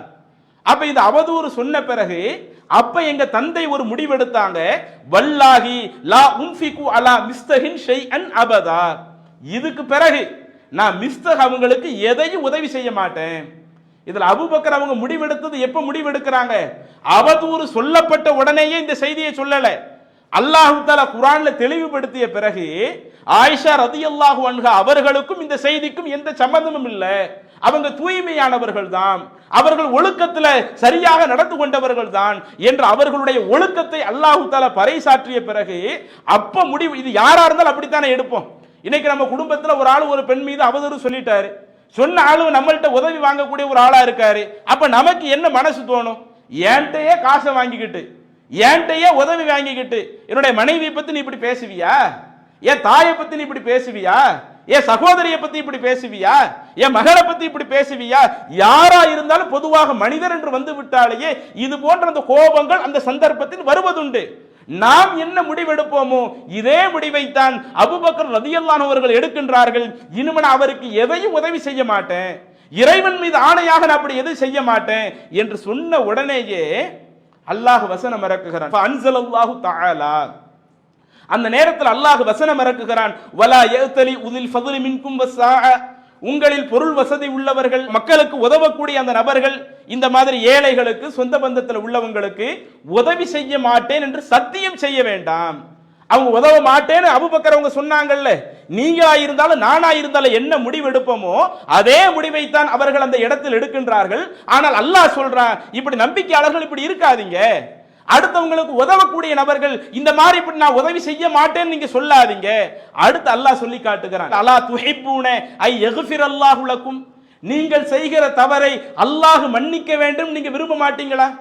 எவ்வளவோ பல தப்ப பண்ணிட்டு அந்த தப்ப அல்லாஹ் மன்னிக்கணும் நீங்க விரும்புறீங்கல்ல, அப்ப நீங்க அந்த மாதிரி விரும்பினா அடுத்தவங்க உங்களுக்கு இது போன்ற சில அநியாயம் செய்கிற பொழுது நீங்க அதையும் மன்னிச்சு பழகுங்க, அவங்களுக்கு நீங்க உதவி செய்யுங்க என்ற ஒரு வசனம் இறங்கிய உடனேயே அதற்கடுத்து ஒரு மனிதன் என்றால் இப்படித்தான் இருக்கணும், நம்பிக்கையாளர் என்றால் இப்படித்தான் இருக்கணும், அல்லாஹ் நமக்கு ஒரு சட்டத்தை சொல்லிட்டாம்னு வைங்க, அதற்கு பிறகு அதுல சுய விருப்பு வெறுப்பு வரக்கூடாது. அபூபக்கர் அவர்கள் குறிப்பிடுகிறார்கள், ஃபகால அபூபக்கரின் பலா, அவ்வாறு இல்ல, வல்லாஹி இன்னில உஹிப்பு ஐ யக்ஃபிரல்லாஹு லீ, நான் செஞ்ச தப்ப அல்லாஹ் எனக்கு மன்னிக்கணும்னு நான் விரும்புறேன். அப்ப என்னுடைய தவறை அல்லாஹ் மன்னிக்க வேண்டும் என்று சொன்னால் என் மகள் மீது இது போன்ற குறை சொன்ன அந்த மிஸ்தக் அவர்களுடைய அது போன்ற விஷயத்தை நான் மன்னிக்கிறேன், அவங்களுக்கும் நான் இனிமே உதவி ஃபரஜா இலா மிஸ்தஹ் அல்லதி கான யுஜ்ரி அலைஹி, அதுக்கு முன்னாடி அவங்க எப்படி மிஸ்தகிற்கு உதவி செய்தார்களோ அதே போல அதற்கடுத்து உதவி செய்யக்கூடிய நபராக மாறிவிட்டார்கள் என்கிற ஒரு செய்தி சஹீஹுல் புகாரியில. இன்னும் அதற்கடுத்து அதல்லாத வேறு சில தகவலும் வருகிறது. அப்ப கொஞ்சம் யோசிச்சு பாருங்க, அந்த மார்க்க சட்டத்தில் அல்லாஹ் ஒரு வசனத்தை சொன்ன பிறகு அதுல எந்த ஒரு சுய விருப்பு வெறுப்பும் கொள்ளலையே. ஆனா இன்னைக்கு நம்மள்ட்ட அந்த நிலை வரமாடுக்குதே. பல விஷயங்கள் நமக்கு தெரிகிறது, இதுதான் அல்லாஹ் சொல்லியிருக்கிறான்னு தெரியுது, இதுதான் அல்லாஹுடைய தூதர் சொல்லியிருக்கிறாங்கன்னு தெரியுது. அப்படி தெரிகிற பொழுது இதுல நாம என்ன செய்கிறோம்? தங்களுடைய சொந்த பந்தத்திற்காக அல்லது ஊர்ல உள்ள அந்த மக்களுடைய இணக்கத்திற்காக, அதிகமான மக்கள் நம்மளை நேசிக்கணும் என்பதற்காக அது போன்ற விஷயங்கள் சுய விருப்பு வெறுப்பு கொள்ளக்கூடிய நபர்களாக இருக்கிறோமே, இதை நாம் அப்புறப்படுத்தி விட வேண்டும். அதே மாதிரி இதே கருத்தை வலியுறுத்தக்கூடிய இன்னொரு செய்தி, அன்றைய காலத்தில் நபி தோழர்கள் எப்படி உருவாக்கப்பட்டு இருக்கிறார்கள் என்பதை தெளிவுபடுத்தக்கூடிய இன்னொரு நபிமொழி சஹீஹுல் புகாரியில 5130வது செய்தியாக பதிவு செய்யப்படுகிறது. ஹசன் என்று சொல்லக்கூடிய ஒரு தாபி இந்த செய்தியை அறிவிக்கின்றார். என்ன சொல்றாங்க? அல்லாஹ் தஆலா குர்ஆன்ல ஃபலா தஅதுலுஹுன்ன, நீங்கள் அவர்களுக்கு நெருக்கடி கொடுக்காதீங்கன்னு ஒரு விஷயத்தை அல்லாஹ் பேசுறான். இந்த வசனம் எதுக்கு இறக்கப்பட்டது தெரியுமா அப்படின்னு ஒரு தாபி என்ன செய்யறாரு, அதற்குரிய காரணத்தை சொல்லுகிறார். ஹத்தசனி மஅகில் இப்னு யஸார், மஅகில் இப்னு யஸார் என்கிற ஒரு நபி தோழர் எங்களுக்கு ஒரு செய்தியை சொன்னார் அப்படின்னு சொல்லிட்டு அந்த சம்பவத்தை விவரிக்கிறாங்க. என்ன செய்தி? அன்னகா நஸலத் ஃபீஹி, இந்த குர்ஆன் வசனம் என் விஷயத்தில் தான் இறக்கப்பட்டது என்று சொல்லி மஅகில் பின் யஸார் என்ன செய்கிறார், ஒரு செய்தியை எங்களிடத்திலே சொன்னார் அப்படின்னு ஒரு தாபி என்ன செய்யறாங்க, அடுத்த தலைமுறைக்கு இந்த செய்தியை கொண்டு போய் சேர்க்கிறாங்க. எதுக்காக இந்த வசனம் இறக்கப்பட்டதா? அதனுடைய பின்புலத்தை பார்க்கிற பொழுது அந்த மஅகில் பின் யஸார் என்கிற நபித்தோழர் சொல்லுகிறார்கள், தஸவ்வஜ்து உஹ்தன் லி மின் ரஜுலின், எனக்கு ஒரு சகோதரி இருந்தாங்க, உடன் பிறந்த சகோதரி இருந்தாங்க. அந்த சகோதரிய நான் ஒருவருக்கு திருமணம் முடிச்சு வச்சேன். அப்படி திருமணம் முடிச்சு வச்ச பிறகு ஃபதல்லகஹா, அவர் என்னுடைய சகோதரியை விவாகரத்து செய்து விட்டார். நல்ல இந்த சம்பவத்தை கவனிங்க. அவங்களுக்கு சொந்த தங்கச்சி ஒரு ஆள் இருக்கிறாங்க, அவங்க தன்னுடைய தங்கையை என்ன பண்ணிடுறாங்க, இன்னொரு நபருக்கு திருமணம் முடிச்சு வைக்கிறாங்க. திருமணம் முடிச்சு அவங்களுடைய வாழ்க்கை போய் கொண்டிருக்கும் பொழுது அங்க என்ன நடந்துச்சு அது போன்ற விஷயங்கள் ஹதீஸ்ல இல்ல. ஃபதல்லகஹா, அந்த நபரோ என்ன செய்து விட்டார், இவங்களுடைய தங்கையை விவாகரத்து செய்து விட்டார். இப்படி விவாகரத்து செஞ்ச பொதுவா ஒரு ஆண் ஒரு பெண்ணை விவாகரத்து செய்யறாங்கன்னு வைங்க, விவாகரத்து செஞ்ச உடனே அவங்களுடைய வாழ்க்கைங்கிறது அத்தோட முடிஞ்சிடாது. அது விவாகரத்து செஞ்ச பிறகு ஒரு 3 மாத விலக்கு காலம் அவங்க இத்தாவை கடைபிடிக்கணும். அந்த இத்தாவுக்குள்ளேயே அந்த கணவர் அந்த பெண்ணை மீட்றாருன்னு வைங்க, அப்படியே அவங்க தன்னுடைய வாழ்க்கையை தொடர்ந்து கொள்ளலாம். தனியா அதற்கடுத்து திருமணம் செய்ய வேண்டிய ஒரு அவசியம் எல்லாம் இல்லை. அந்த இத்தாக்கு ஒரு ஆள் ஒரு பெண்ணை தலாக்கு விடுறாரு, அந்த 3 மாசத்துக்குள்ளேயே அவங்க 2 பேரும் திரும்ப சேர்ந்து கொள்கிறார்கள் வைங்க, அதுல மார்க் நமக்கு எந்த ஒரு கண்டிஷனையும் போடல. ஆனா அங்க என்ன நடக்குதுன்னா, அந்த பெண்மணி இத்தாவையும் ஃபுல்லா முடிச்சிடுறாங்க, 3 மாதம் இத்தாவும் முடிஞ்சிருது. அதுவரை இவர் எந்த ஒரு தகவலும் நான் உங்களை கல்யாணம் முடிச்சுக்கிறேன் என்று அந்த மாதிரி எதுவுமே செய்யல. அந்த இத்தா முடிந்த பிறகு திரும்ப மீண்டும் அந்த நபர் ஜாஅ யக்துபுஹா, என்னுடைய சகோதரியை சரி நான் மீண்டும் உங்க சகோதரியை கல்யாணம் முடிச்சுக்கிறேன்னு நின்னாங்க. அப்படி வந்த நேரத்தில் ஃபகுல்து லஹு, நான் அவரிடத்துல கேட்டேன், ஜவ்வஜ்துக, நான் என்னுடைய சகோதரியை உங்களுக்கு கல்யாணம் முடிச்சு கொடுத்தேன், வ ஃபரஸ்துக வ அக்ரம்துக, உங்களை நான் அவ்வளவு மதிப்பா வச்சு பார்த்தேன். ஆனா நீங்க என்ன பண்ணிட்டீங்க, ஃபதல்லக்தஹா, ஏன் சகோதரியை நீங்க தலாக்கு விட்டுட்டீங்க. இப்படி தலாக்கு விட்டு இத்தாவெல்லாம் முடிஞ்ச பிறகு மீண்டும் கல்யாணம் முடிக்கிறேன்னு சொல்றீங்களே, ஒருபோதும் அப்படிலாம் எனக்கு விருப்பம் இல்லை. என் தங்கச்சியை உங்களுக்கு மீண்டும் திருமணம் முடித்து கொடுப்பதற்கு எனக்கு ஒருபோதும் விருப்பம் இல்லை என்று தன்னுடைய விருப்பமின்மையை வெளிப்படுத்துகிறார்கள். ஆனா அந்த ஹதீஸிலே வருகிறது, வ கானத்தில் மர்அது துரீது அன் தர்ஜிஅ இலைஹா, அவங்களுடைய சகோதரிக்கு என்ன விருப்பம் இருக்குது, சரி நம்ம அவரோட சேர்ந்து வாழலாமே, அவர் தலாக்கு விட்டாரு தான், இத்தாவும் முடிஞ்சிருச்சு தான், இருந்தாலும் நம்ம அவரோட சேர்ந்து வாழணும்னு சகோதரிக்கு ஆசை இருக்கு. இன்னைக்கு இப்படி பல குடும்பங்கள் நடக்குது. எவ்வளவு பல ஷரியத்து பிரச்சனை நம்ம ஜமாத்துல வரும்ல. ஆரம்பத்தில் கணவன் மனைவிக்கு சின்ன சின்ன பிரச்சனைகள் இருக்கும். பிரச்சனை இல்லாத கணவன் மனைவி நம்மள யார் இருப்பாங்க? கல்யாணம் முடிச்சு சில வருடங்கள் போயிட்டாலேயே கண்டிப்பாக சின்ன சின்ன மனஸ்தாபங்கள் வரத்தான் செய்யும். அந்த மனஸ்தாபங்கள் வரக்கூடிய நேரங்கள்ல நம்ம எப்படி நடக்கணும், எப்படி நடக்க கூடாது என்பன போன்ற வழிகாட்டுதல் இஸ்லாத்துல ஆண்களுக்கு பெண்களுக்கு இருக்குது. இதுல இன்றைக்கு நம்முடைய சமுதாயத்துல பெரிய பிரச்சனை என்ன தெரியுமா, கணவன் மனைவிக்கு மத்தியில் சில பிரச்சனைகள் ஆரம்பத்தில் வருகிற பொழுது குடும்பத்தார்கள் உள்ள தலையிட ஆரம்பிச்சிட்டாங்கன்னு வைங்களேன். ஒன்னு கணவனுடைய குடும்பத்தார்கள் உள்ள தலையிட்டு, இல்ல இந்த பிள்ளை நம்ம வீட்டுக்கு ஆகவே ஆகாது, எப்படியாவது இந்த பிள்ளைய வந்து நீ என்ன செஞ்சிரு, நீ விட்டுரு, தலாக்கு விட்டுரு, இப்படி சொல்லக்கூடியவர்களாக இருப்பார்கள். அல்லது சில நேரங்களில் பெண் வீட்டார்கள் என்ன முடிவெடுப்பாங்க, இப்படிப்பட்டவன் நமக்கு தேவையே இல்லை, அவனோடு நீ திருமணத்தை தொடர்றதுக்கு பதிலா பேசாம வீட்டில் வந்து இருந்துக்க, கடைசி வரை நான் உன்னை பார்த்துக்கிடுறேன் என்று தேவையில்லாம சில நேரங்கள் என்ன செய்வாங்க பெற்றோர்கள். அந்த சந்தர்ப்பத்தில் என்ன அறிவுரையை சொல்லணும், அந்த ரெண்டு பேரும் சேர்ந்து வாழ்வது சிறப்பு என்று சொன்னால் அதற்கு முயற்சி எடுக்கணும். இல்ல ஆரம்பத்தில் ஏதோ சின்ன சண்டை சச்சரவுகள் ஒரு முடிவில் எடுக்கிறாங்கன்னு சொன்னா அவங்க குடும்பத்தில் உள்ளவங்க தான் ஒழுங்கா வழிகாட்டணும். சில நேரங்களில் குடும்பத்தில் உள்ளவங்க எப்படி இருப்பாங்க, அவங்க ரெண்டு பேரும் சேர்ந்து வாழணும்னு விரும்பினாலும் இல்ல நீ அவனோட வாழாத, இல்ல நீ அவளோடு வாழாத என்ற அந்த குடும்பத்தார்கள் இப்படி சில வெறுப்புனால் என்ன செய்வாங்க, ஒரு முட்டுக்கட்டை போடக்கூடியவர்களாக இருப்பாங்க. அந்த மாதிரி தான் அந்த மஅக்கில் பின் யஸார் என்ன பண்றாங்க, தன்னுடைய சகோதரிக்கு அந்த நபரோடு திரும்பி சேர்ந்து வாழ்வதற்கு விருப்பம் இருந்தாலும் இல்ல நான் கல்யாணம் முடிச்சு கொடுக்க மாட்டேன். ஏன்னா ஒரு பெண்ணு தானா போய் திருமணம் முடிக்க முடியாதுல்ல, அல்லாஹ் அந்த திருமணத்தை எப்படி ஆக்கி இருக்கிறான், ஒரு ஆணும் பெண்ணும் அந்த திருமண ஒப்பந்தம் போடுறாங்கன்னா அதுல பெண்கள் அவங்க ஒரு பலகீனமான ஒரு படைப்பு. ஒரு பெண் அவங்களுக்குன்னு ஒரு ஆண் பொறுப்பாளர் இருக்கணும். ஒன்னு அவங்களுடைய தந்தையோ அவங்க சகோதரரோ ஆண் பொறுப்பாளரை வச்சுதான் கல்யாணம் முடிக்க. லா நிக்காஹ இல்லா பி வலியின், வழி இல்லாத திருமணம் அது திருமணமே இல்லை என்று அல்லாஹ்வுடைய தூதர் குறிப்பிடுறாங்களே. அப்ப ஒரு பெண்ணு தானா போய் கல்யாணம் முடிச்சுக்க முடியாது. அப்ப அவங்க வந்து தன்னுடைய சகோதரிடத்துல கோரிக்கை வைக்கிறப்ப இவங்களுக்கு அந்த பெண்மணிக்கு விருப்பம் இருக்குது, ஆனா அவங்க என்ன செய்ய மாட்டேங்கிறாங்க, இல்ல நான் உங்களை எவ்வளவு மதிப்பா வச்சேன், உங்களை நான் எந்த அளவுக்கு கண்ணும் கருத்துமா கவனிச்சுக்கிட்டேன், அவ்வளவு உங்களை நான் சிறப்பு படுத்தி இருக்கிறேன், நீங்க என் தங்கச்சியை தலாக்கு விட்டுட்டு மீண்டும் இப்ப கல்யாணம் முடிக்கிறேன்னு சொன்னா அதெல்லாம் நான் முடிச்சு தரமாட்டேன் என்கிற ஒரு முடிவு எடுக்கிற பொழுது அப்பதான் அல்லாஹு தஆலா குர்ஆன்ல வசனம் இறக்குகிறான், ஃபலா தஅதுலுஹுன்ன, இப்படி அந்த பெண்கள் ஆசைப்படுகிற பொழுது நீங்க இடையில் இருந்து கொண்டு என்ன செய்ய வேண்டாம், அவர்களை நான் கல்யாணம் முடிச்சு கொடுக்க மாட்டேன் அப்படின்னு ஒரு நெருக்கடி கொடுக்க வேண்டாம் என்று இந்த வசனம் இறக்கப்பட்ட உடனேயே மஅக்கில் பின் யஸார் அவங்களுடைய விருப்பம் என்ன, இல்ல நம்ம தங்கச்சி அவங்களோடு வாழக்கூடாது அவங்களுடைய விருப்பம்.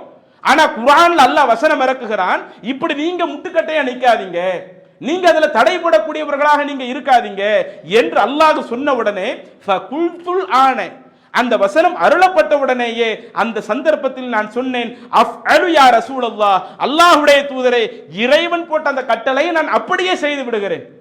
அல்லாஹ் தஆலா அப்படி முட்டுக்கட்டை போடாதீங்கன்னு சொல்றான்ல, நீங்க அதுக்கு இடைஞ்சலாக இருக்காதீங்க நல்லா சொல்றான்ல, என்னுடைய விருப்பம் அதற்கு வேண்டாம் என்று சொன்னாலும் இறைவனுடைய கட்டளை இது என்று சொன்னால் அஃஅலு யா ரசூலல்லாஹ், அல்லாஹ்வுடைய தூதரே நான் அவ்வாறே செய்து கொள்கிறேன். ஃபஸவ்வஜஹா இய்யாஹு, என்னுடைய சகோதரியை நான் அந்த நபருக்கு திருமணம் முடித்து கொடுத்து விடுகிறேன் என்று சொல்லி இந்த செய்தி ஸஹீஹுல் புகாரியில 5130வது ஹதீஸாக பதிவு செய்யப்படுகிறது. அப்ப இது போன்ற செய்திகள் எல்லாம் நமக்கு உணர்த்தக்கூடிய முக்கியமான பாடம் என்ன, நாமும் இது போன்று ஏதாவது ஒரு விஷயங்கள் நம்முடைய வாழ்க்கையில் என்ன செஞ்சிருப்போம், அல்லாஹ் இதைத்தான் சொல்லுகிறான் என்று தெரிந்தும் அல்லாஹ்வுடைய தூதர் இதைத்தான் கட்டளையிட்டு இருக்கிறார்கள் என்று தெரிந்தும் அதை பின்பற்றுவதற்கு எது ஒரு தடையா இருக்கும், சில வெறுப்புகள் தடையாக இருக்கும். ஒன்று நம்முடைய குடும்பத்தார்கள் இல்ல அப்படி கொஞ்சம் அதை விட்டு கொடுத்து போனா நல்லா இருக்குமே, எல்லா ஊரோடு ஒத்து போனா நல்லா இருக்குமே, நம்ம மட்டும் எல்லா விஷயத்தையும் தனிச்சு செய்யவா, எல்லா விஷயத்துல நபி வழின்னு சொல்லிட்டு திருமணத்துல மட்டும் நம்ம தனிச்சு நடக்கவா, நம்ம குடும்பத்துல ஒரு ஆள் மௌத் ஆகுறாங்கன்னு வைங்க, ஊர்ல எல்லாரும் என்ன செய்யறாங்களோ அதையே செஞ்சுட்டு போயிருவோமே. இன்னைக்கு பெரும்பாலான ஊர்கள்ல என்ன நடக்குது, ஒரு வீட்டுல ஒருவர் இறந்து விட்டார் என்று சொன்னால் ஆரம்பத்தில் ஃபாத்திஹாவோடு விருந்துகள் ஓடிக்கொண்டிருந்தது.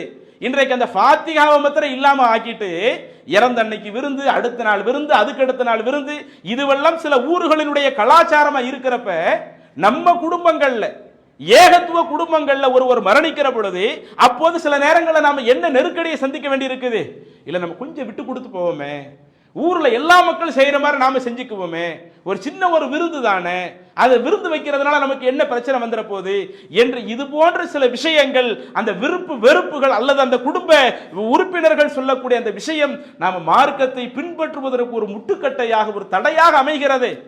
இதை நாம முதல்ல அப்புறப்படுத்தணும்.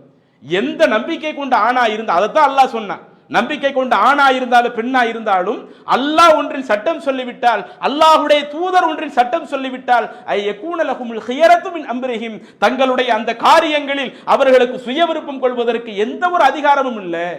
இந்த தன்மையில யாரு கரெக்டா இருக்கிறாங்களோ அவங்க தான் ஈமானிலேயும் உயர்ந்த கிரேடுல இருக்கிறாங்க. அதையும் அல்லாஹ்வுடைய தூதர் குறிப்பிடுகிறார்கள். நீங்க பார்க்கலாம் சஹீஹுல் புகாரியில 16வது செய்தியாக பதிவு செய்யப்பட்ட ஒரு நபிமொழி, அனஸ் ரலியல்லாஹு அன்ஹு அவர்கள் குறிப்பிடுகிறார்கள், ஸலாசுன், 3 தன்மைகள் இருக்கிறது. மன் குன்ன ஃபீஹி, அந்த 3 தன்மை யாரிடத்துல இருக்கிறதோ, வஜத ஹலாவத்தல் ஈமான், அவர்தான் ஈமானுடைய சுவையவே சுவைக்க முடியும். இன்னைக்கு நாமெல்லாம் சும்மா பேருக்கு சொல்லிக்கலாம், நானும் ஈமான்தாரி தான், நானும் தௌஹீதுவாதி தான், நானும் தௌஹீது கொள்கையில உறுதியா இருக்கிறவன் தான், பேருக்கு சொல்லிக்கிடலாம். நாம் உண்மையிலேயே ஈமானுடைய சுவையை சுவைப்பதாக இருந்தால் அதற்கு அல்லாஹ்வுடைய தூதர் சொல்றாங்க 3 தன்மை இருக்குது. அதுல யார் பெர்ஃபெக்ட்டா நடக்கிறாங்களோ, கரெக்டா நடக்கிறாங்களோ அவங்க தான் ஈமானுடைய சுவையை சுவைக்கிறாங்கன்னு சொல்லிவிட்டு அதுல முதலாவது சொல்லுகிறார்கள், ஐ யகூனல்லாஹு வ ரசூலுஹு அஹப்ப இலைஹி மிம்மா சிவாஹும், அல்லாஹ்வும் அல்லாஹ்வுடைய தூதரும் இந்த உலகத்தில் இருக்கக்கூடிய மற்ற எல்லாரையும் விட அதிகம் நேசத்திற்குரியவராக ஆக்கணும். உலகத்தில் உள்ளவங்க ஒன்று சொல்லுவாங்க, மனைவி ஒன்று சொல்லுவாங்க, பிள்ளைங்க ஒன்று சொல்லுவாங்க, ஊர் மக்கள் ஒன்று சொல்லுவாங்க, நம்ம நட்பு வட்டத்தில் உள்ளவங்க ஒன்று சொல்லுவாங்க. ஆனால் அவர்கள் சொல்லக்கூடிய விஷயத்திற்கு மாற்றமாக அல்லாஹ் நமக்கு ஒரு சட்டத்தை சொல்லி இருக்கிறான்னு வைங்க, அல்லாஹ்வுடைய தூதர் நமக்கு ஒன்று சொல்லி இருக்கிறாங்கன்னு வைங்க, அந்த இடத்துல அந்த பாசத்தை பார்த்துக்கிட்டு இருக்க கூடாது, நட்பை பத்தி நினைச்சுக்கிட்டு இருக்க கூடாது. எனக்கு அல்லாஹ் என்ன சொன்னானோ அதுதான் எனக்கு மிக பிடித்தமானது, அல்லாஹ்வுடைய தூதர் என்ன சொன்னார்களோ அதுதான் எனக்கு மிக பிடித்தமானது என்கிற தன்மை இருக்கணும்.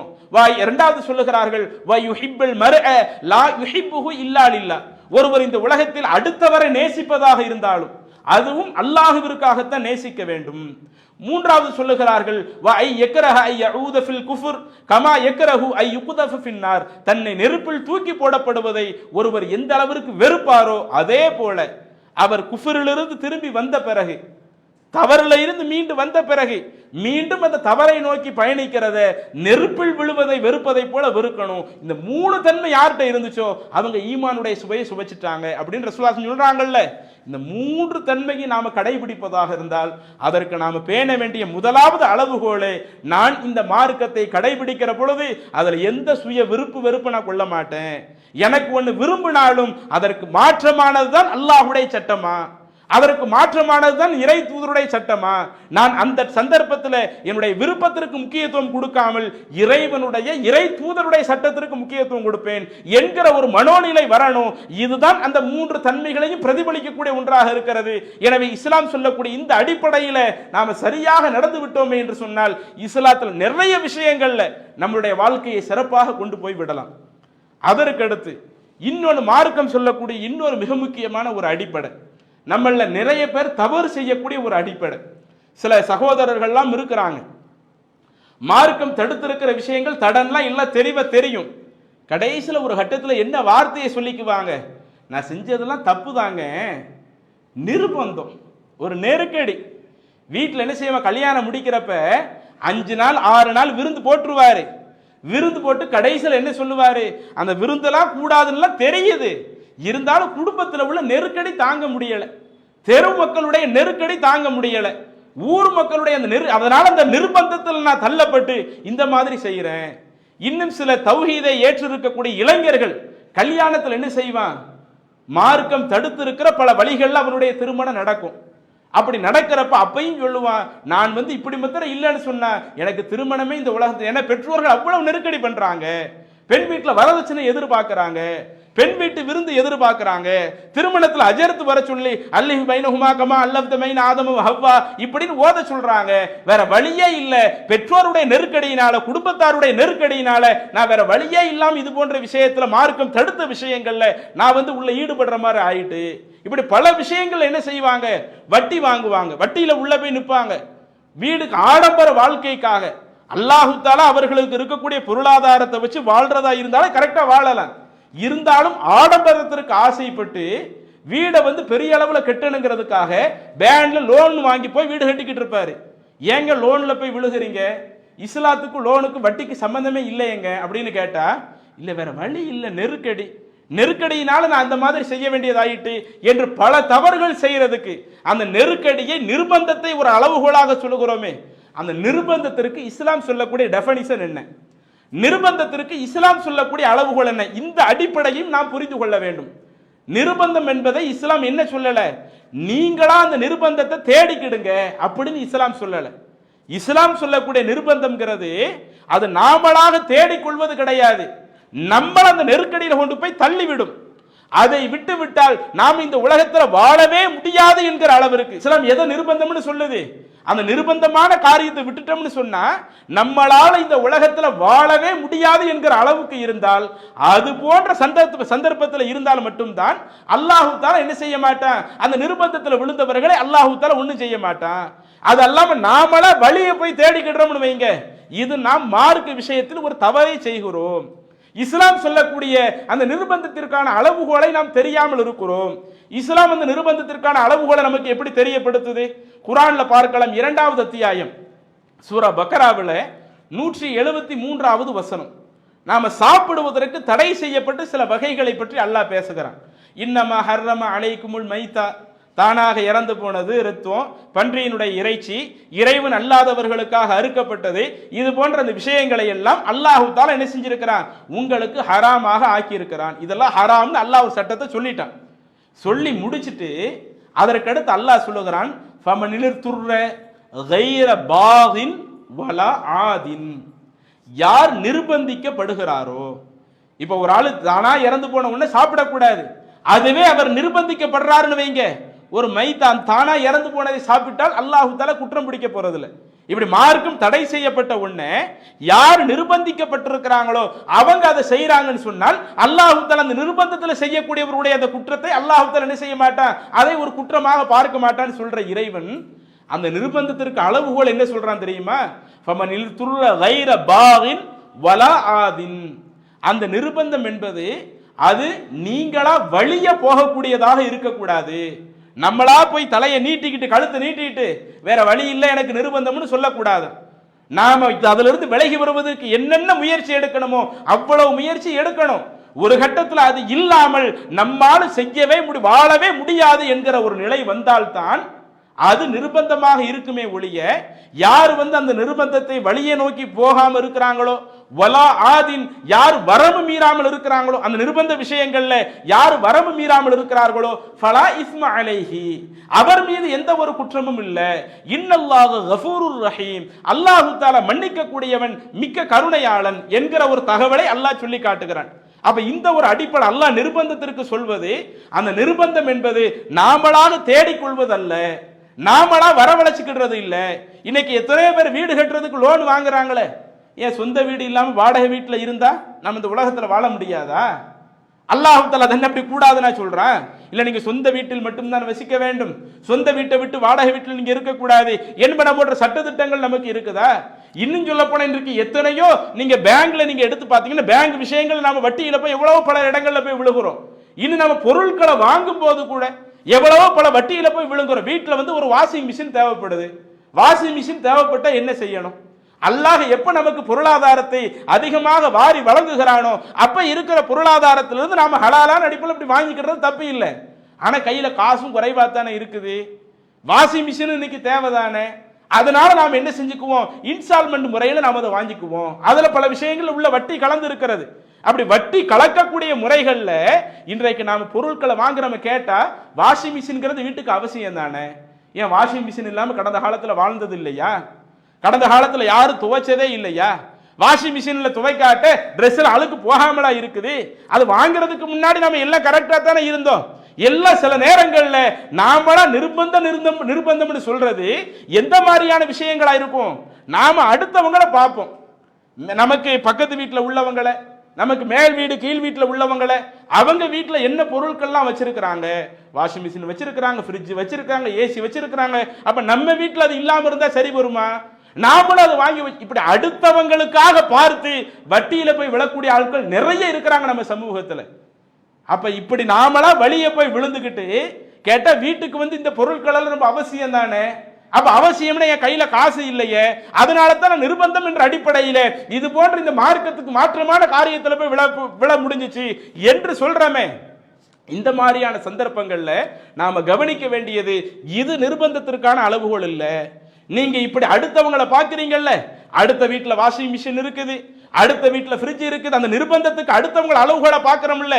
இஸ்லாம் எதை கவனிக்க சொல்லுகிறது அதையும் பாருங்க. அல்லாஹ்வுடைய தூதர் சொல்லுகிறார்கள், நீங்க அடுத்தவர்களை ஒப்பிட்டு பார்ப்பதாக இருந்தால் தன்னை விட உயர்ந்த நிலையில் இருப்பாங்களே அவங்களை நீங்க பார்க்காதீங்க. பொருளாதாரத்தில் தன்னை விட உயர்ந்த நிலையில் இருக்கிறாங்கல்ல அவங்கள பார்க்காதீங்க. நீங்க அடுத்தவங்களை ஒப்பிட்டு பார்க்கிறதா இருந்தா உங்களை விட கீழ் நிலையிலேயும் பல ஆட்கள் இருப்பாங்க. நீங்க வாடகைக்கு வீட்டில் இருக்கிற அளவுக்காவது அல்லாஹ் உங்களுக்கு பொருளாதாரத்தை கொடுத்திருப்பாங்க. சில ஆட்கள் என்ன செய்ய முடியாது, அவங்களால வாடகைக்கு கூட வீடு எடுக்க முடியாம ரோட்ல தங்கக்கூடிய ஒரு நாடோடிகளாக இருப்பாங்களே அவங்க வாழ்க்கையை பாருங்க. உங்களுடைய கீழ்நிலையில் உள்ள ஒரு ஆட்களுடைய வாழ்க்கையை பார்க்கிற பொழுது அப்ப நாம என்ன ஒரு முடிவுக்கு வருவோம்? சரி, அவர்களுக்கு அல்லாஹ் தஆலா கொடுக்காத ஒண்ணே நாம ஒரு வாடகை வீட்டில் வசிக்கிற ஒரு நிலையை அல்லாஹ் தந்துட்டான். இன்னும் நம்ம ஹலாலான அடிப்படையில் வியாபாரம் செய்வோம், மார்க்கம் சொன்ன அனுமதிச்ச வழிகளில் வியாபாரம் செய்வோம். அதுல வரக்கூடிய வருவாயை வச்சு நாம சொந்த வீடு வாங்குறத வாங்கிக்குவோம். நம்ம வீட்டுக்கு என்னென்ன பொருட்கள் தேவைப்படுதோ கொஞ்சம் கொஞ்சமா பார்த்து செஞ்சுக்குவோம். நமக்கு மேல உள்ள ஆட்களை பார்த்து, பொருளாதாரத்தில் வசதி உள்ள ஆட்களை பார்த்து நாம் சில காரியங்களை கடைபிடிக்க ஆரம்பித்தால் இதுக்கு நாம நிர்பந்தம்னு பேர் சொல்லிக்கிட்டா அது உண்மையிலேயே நிர்பந்தமாக ஆகாது. அப்ப இஸ்லாம் சொல்லக்கூடிய அந்த நிர்பந்தத்திற்கான அளவுகள் என்பது, நிர்பந்தம் என்பது அது நீங்களாக வழியை தேடக்கூடிய ஒன்றாக இருக்கக்கூடாது, வரம்பு மீறக்கூடிய ஒன்றாக இருக்கக்கூடாது. ஒரு கட்டத்தில் அதை விட்டா நாம இந்த உலகத்தில் வாழவே முடியாது என்கிற அளவிற்கு எது ஒரு நெருக்கடிக்குள்ள ஒன்றாக இருக்கிறதோ அதுதான் இஸ்லாத்தின் பார்வையில் நிர்பந்தமாக இருக்கும். அந்த நிர்பந்தத்தில் நாம சில தவறுகளை செய்தால்தான் இறைவன் நம்மளை குற்றவாளியாக பார்க்க மாட்டானே ஒழிய இது அல்லாம நாமளா சில விஷயங்களை கற்பனை பண்ணி வைத்து விட்டு நாமளா சில மார்க்க எல்லைகளை மீறிவிட்டு கடைசியில் நிர்பந்தத்தை ஒரு அளவுகோலாக சொல்வோம் என்று சொன்னால் நிச்சயம் அது நம்மை மார்க்கத்தில் பல தவறான காரியங்களை செய்யக்கூடிய நிலையில கொண்டு போய் தள்ளி. அப்ப இது போன்ற பல தீமைகள் நம்முடைய மறுமை வாழ்க்கையவே நாசமாக்கிடும் என்பதை உணர்ந்து இஸ்லாம் சொல்லக்கூடிய இந்த அடிப்படைகள்ல மிக சரியாக நடக்கக்கூடிய நன்மக்களாக நாம் இருப்போம். அதே போல இன்னும் சொல்லக்கூடிய இஸ்லாம் சொல்லக்கூடிய சில அடிப்படைகளை நாளைய தினம் பார்த்துவிட்டு அதற்கடுத்து இதர அடிப்படைகளை நம்ம பார்க்கலாம். அஸ்ஸலாமு அலைக்கும் வரஹ்மத்துல்லாஹி வபரகாத்துஹு. அல்லாஹு அக்பர், அல்லாஹு அக்பர்.